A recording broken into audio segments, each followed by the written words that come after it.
Movies are supposed to take you to a different world, to a different dimension, transport you. But not every director or filmmaker is able to do that with their movies. And sadly, even the audience is not able to leave their world completely and enjoy something thoroughly and relate to it. I think that's where films are kind of losing the touch. But this one, I think did not. Now I would really want to talk about John Krasinski because I'm a fan.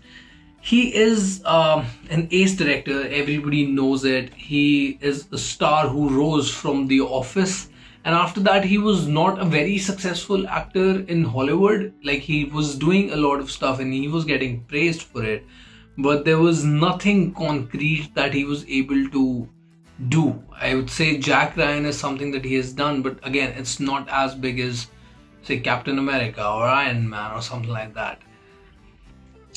This man decided to turn to a director's hat and created a movie which was mind-boggling. It was something so new and something so different that everybody praised it.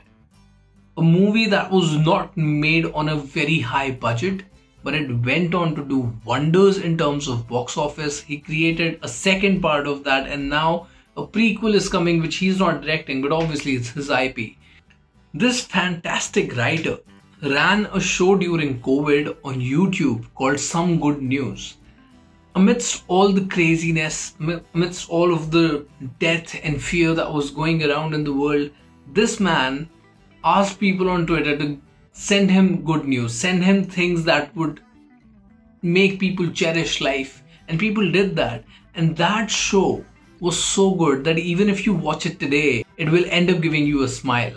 He decided to create this movie after COVID, and he really wanted to make this for his children so that they can see it and learn something.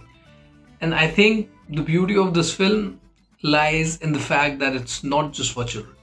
Now, this movie, If, which means an imaginary friend, is something that has been marketed as kids movie. It is a kids movie, but it's not just for young kids. I think it's for older people as well, because it shows you how somebody loses their childhood along the way and they just want to grow up. They want to leave everything they cherished as a kid and they just want to live their life as a grown-up. And how you are losing the joy, the amazement that is there in the world because you're wanting to grow up. So this story is of a girl, a kid, 12 years old, whose father is hospitalized and she has already lost her mother, and she's kind of trying to fight that, acting as a grown-up. And then she meets these Ifs, imaginary friends, who are kind of led by Ryan Reynolds, who's the actor in this movie. It doesn't happen very often that a movie has Ryan Reynolds and you are more interested in all other characters than him. I think that was the beauty of the direction and the main character. Kaylee Fleming did a fabulous job as a child actor, and she kind of took the movie in her hands and she ran with it, and she did a good job. Overall, when I talk about the movie, these are all the positive points that I can say.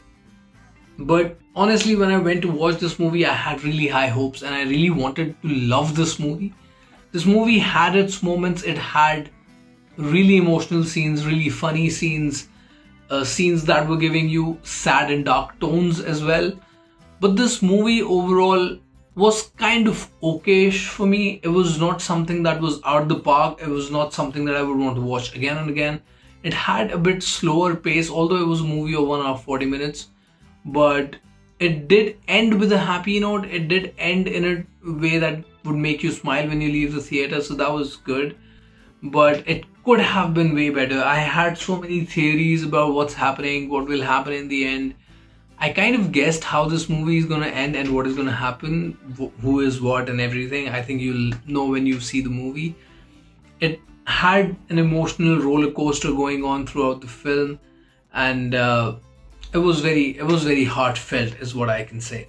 I can surely say after watching this movie, Steve Carell is a genius. This man can give 1,000 characters his voice and still sound very different.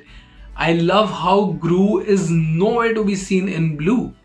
And Blue is so obviously Steve Carell when you hear the voice, but by the end he makes you feel so connected to himself, and he's just a genius. Nothing more to say than that. Honestly, I feel in India this movie might not work well because the concept of imaginary friends is not something that is very active here. It is a concept that is more Western, I can say. This movie has more of a Western audience for itself. Probably very posh audience of India might connect with it. But yeah, I think that thing, and the other thing that the pace is a bit slower. It's not a regular kids movie. So kids also might get bored while watching it. They might not connect with the adult stuff. Unless they're like young adults, they would connect with it. So let's hope. I am sure this movie is going to be in profits, but I hope that it does more than that. This movie is good. You can go and watch it. But don't expect a lot of fun and adventure. There would be some, but movie will have some serious tones, so be ready for it. Kudos to John Krasinski for getting such a varied cast together, especially Brad Pitt as Keith, who had nothing to do in the movie, but he was there. In the end, it said introducing Brad Pitt as Keith. That was a masterstroke. So that's about it, guys. Thank you for watching the entire video. If you did, please subscribe to my channel, and I'll be back soon. Thank you so much. Have a good one.